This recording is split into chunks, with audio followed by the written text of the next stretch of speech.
വേഗം വരുന്ന നമ്മളുടെ കർത്താവായ യേശുക്രിസ്തുവിൻ്റെ ധന്യനാമത്തിൽ എല്ലാവർക്കും സ്നേഹവന്ദനം. സ്വർഗരാജ്യത്തിൽ ഏറ്റവും വലിയവൻ ആരാകുന്നു എന്ന ശിഷ്യന്മാരുടെ ചോദ്യത്തിന് കർത്താവ് നൽകിയ മറുപടിയാണ് മത്തായി 18:3-4 വാക്യങ്ങൾ. ഒരു ശിശുവിനെ അടുക്കൽ നിർത്തി കർത്താവ് പറഞ്ഞു, ഈ ശിശുവിനെ പോലെ തന്നെത്താൻ താഴ്ത്തുന്നവൻ ആണ് സ്വർഗരാജ്യത്തിൽ ഏറ്റവും വലിയവൻ. ഒരു ശിശുവിനെ പോലെ താഴ്മയും നിർമ്മലതയും ഉള്ളവരാണ് സ്വർഗരാജ്യത്തിൽ വലിയവർ. എന്നാൽ സ്വർഗരാജ്യത്തിൽ പ്രവേശിക്കണമെങ്കിൽ ശിശുവിന് സമാനമായ ജീവിത അനുഭവത്തിലേക്ക് വരണം. കർത്താവ് പറഞ്ഞത്, നിങ്ങൾ തിരിഞ്ഞ് ശിശുക്കളെ പോലെ ആയി വരുന്നില്ല എങ്കിൽ സ്വർഗരാജ്യത്തിൽ കടക്കുകയില്ല. മത്തായി 18:3 വാക്യം. തിരിഞ്ഞ് ശിശുക്കളെ പോലെ ആയിത്തീരുന്നവർക്ക് സ്വർഗരാജ്യം ലഭിക്കുന്നത്. തിരിഞ്ഞ് എന്നതിന് ഇംഗ്ലീഷിൽ കൺവേർട്ട് എന്ന പദമാണ് ഉപയോഗിച്ചിരിക്കുന്നത്. പരിവർത്തനം ചെയ്യുക, മനസ്സ് പുതുക്കുക തുടങ്ങിയ അർത്ഥങ്ങൾ ഇതിന് നൽകാം. അതായത് മനസ്സ് പുതുക്കി ശിശുക്കളുടെ മനസ്സുപോലെ ആയിത്തീരുന്നവർക്കാണ് സ്വർഗരാജ്യം ലഭിക്കുന്നത്. കർത്താവിൻ്റെ ഈ പ്രസ്താവനയിൽ മാനസാന്തരത്തിൻ്റെ 3 പടികൾ കാണാമെന്ന് ഡോക്ടർ സ്റ്റാൻലി ജോൺസ് പറഞ്ഞിരിക്കുന്നു. അതായത് 1. തിരിയുക, പുതിയ ഗതി സ്വീകരിക്കണം. 2. ശിശുക്കളെ പോലെയാകുക, പുതിയ മനോഭാവത്തിൽ വരണം. 3. സ്വർഗരാജ്യത്തിൽ കടക്കുക, പുതിയ അന്തരീക്ഷത്തിലും പുതിയ പ്രവർത്തന രംഗങ്ങളിലും ആകണം. 1. പുതിയ ഗതി സ്വീകരിക്കണം. മൂന്നാർ കേരളത്തിലെ ഏറ്റവും ഉയർന്ന പ്രദേശമാണ്.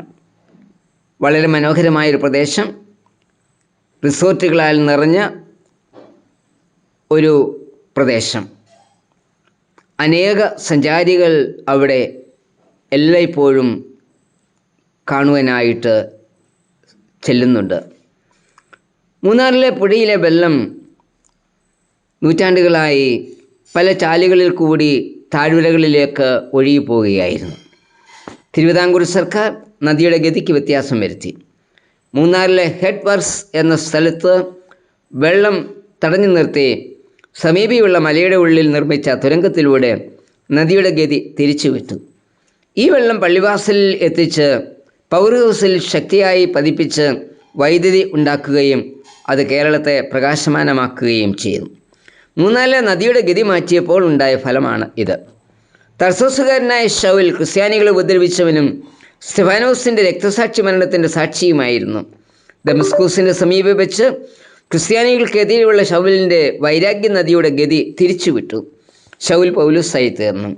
പൗലോസ് അനേക ജീവിതങ്ങളെ തുടർന്ന് യേശുവിലേക്ക് നടത്തി കർത്താവിന് വേണ്ടി വളരെയധികം കഷ്ടം അനുഭവിക്കുകയും ചെയ്തു. ഇതാണ് മാനസാന്തരത്തിൻ്റെ 1ാമത്തെ പടി. ഇപ്പോഴത്തെ നമ്മളുടെ യാത്രയുടെ ഗതി മാറ്റണം. അതാ കർത്താവ് പറഞ്ഞത്, നിങ്ങൾ മനസ്സ് തിരിയണം. പൗലോസിൻ്റെ ഭാഷയിൽ പഴയതിനെ മുഴുവൻ മാറ്റി പുതുതായിത്തീരുന്ന അനുഭവം. 2. പുതിയ മനോഭാവം സ്വീകരിക്കണം. ശിശുവിനെ പോലെയാകണം. ശൈശവം മനുഷ്യജീവിതത്തിൻ്റെ ആരംഭമാണ്. അതായത് ജീവിതത്തിന് ഒരു പുതിയ ആരംഭം ഉണ്ടാവണം. അത് വീണ്ടും ജനനത്തിൽ കൂടിയാണ് ലഭിക്കുന്നത്. ഈ ജനനം നൽകുന്നത് പരിശുദ്ധാത്മാവ്. നാം പരിശുദ്ധാത്മാവിൻ്റെ നിയന്ത്രണത്തിൽ ആകണം. 1947 ആഗസ്റ്റ് 15 ഭാരതത്തിൻ്റെ സ്വാതന്ത്ര്യ ദിനമാണ്. അതായത് ബ്രിട്ടീഷ് അടിമത്തത്തിൽ നിന്ന് സ്വാതന്ത്ര്യം പ്രാപിച്ച ദിനം. പാപം ചെയ്തതിൻ്റെ ഫലമായി നാം എല്ലാവരും തന്നെ പാപത്തിൻ്റെ അടിമത്തത്തിൽ ആണ്.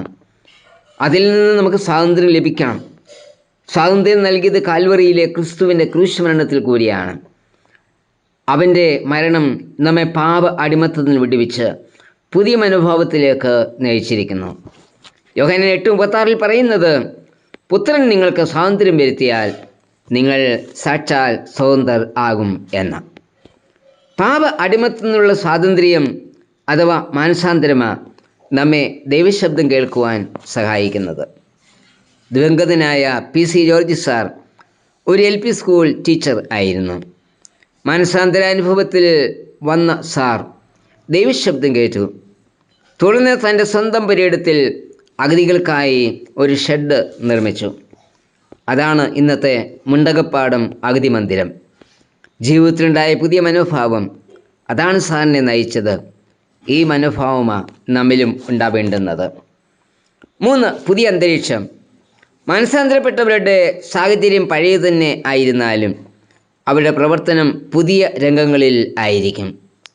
അതായത് പുതിയ പ്രേരണാശക്തിയും പുതിയ കാഴ്ചപ്പാടും ഉടലെടുക്കും. പൗലോസും ശീലാസും അടികൊണ്ട് മുറിവുകളേറ്റ് കാല് ആമത്തിൽ പൂട്ടി ഫിലിപ്പിയ ജയിലിൽ കിടക്കുകയാണ്. ഈ പ്രതികൂല സാഹചര്യത്തിലും അവർ കർത്താവിനെ പാടി സ്തുതിച്ചു. അവർ പാടുവാനുള്ള കാരണം ഇപ്പോൾ അവർ സ്വർഗീയ അന്തരീക്ഷത്തിലായി എന്നതാണ്.